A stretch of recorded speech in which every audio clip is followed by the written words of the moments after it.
Do you know what are the 3 dimensions that impact your master? Because if you're only thinking about loudness, you're missing 2/3 of the picture. And that's why your masters don't sound professional.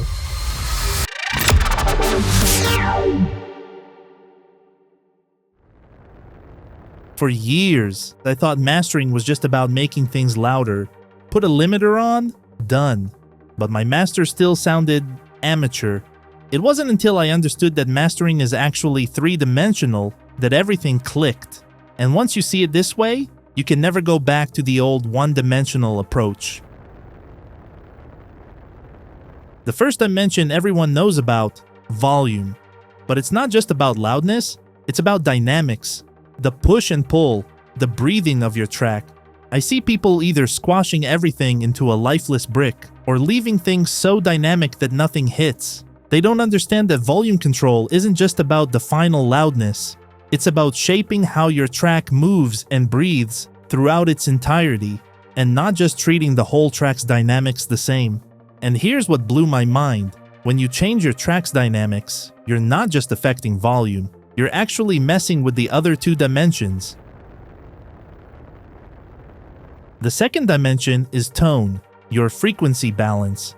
This isn't just make it brighter or add some bass. It's about understanding the entire spectrum of your track and achieving a perfect balance.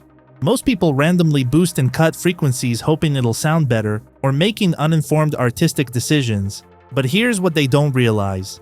Every EQ move affects the other dimensions. Boost the highs, now you've got more transients that affect your dynamics. Lower the mids, now your track sounds less muffled and more clear, but at the expense of perceived wideness, because most of the stereo frequencies reside in the 300 to 5000 Hz range. I used to EQ in isolation, thinking I was just fixing the tone, but tone isn't independent. It's completely connected to the other 2 dimensions that shape up your track's sound. The third dimension, and this took me years to truly understand, is width, your stereo field. At first, I thought this was just preference. Want it wider? Turn up the stereo enhancer. Simple, right? Wrong. I learned the hard way that stereo problems can destroy your entire master. Stereo sub-frequencies clashing with your mono kick and bass, creating phasing issues that make everything muddy and weak. An unbalanced stereo field that throws off your entire frequency balance. Width isn't just about how wide your track sounds, it's about balance, mono compatibility, and how the stereo field interacts with both your frequency content and your dynamics. I can't express enough how important this revelation is. These 3 dimensions aren't separate, they're completely interconnected. Touch one, you affect the others. Think about it like adjusting a photo. Change the brightness, and the colors look different. Crop it differently, and the whole composition changes. You can't treat them independently. When you boost certain frequencies, you change how the compressor reacts. When you widen certain elements, you change the frequency balance. When you compress, you change how wide things sound. It's all connected in ways that took me years of trial and error to understand.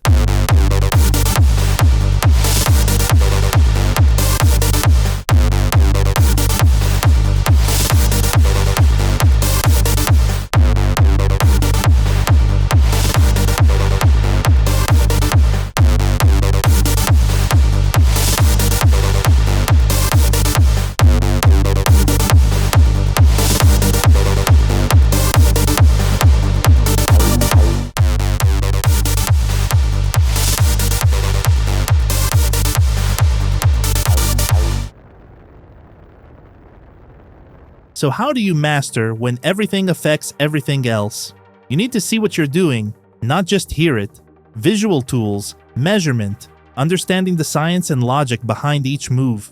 Because when you're only using your ears, you can't tell which dimension is actually the problem. Your track sounds wrong, but is it too compressed? Too dark? Too narrow? Without measuring, you're just guessing. But here's the thing. Everyone wants that first dimension, maximum loudness. So hit subscribe, because next time I'm showing you exactly how to make your tracks loud without destroying them. And trust me, it's not what those limiting tutorials taught you.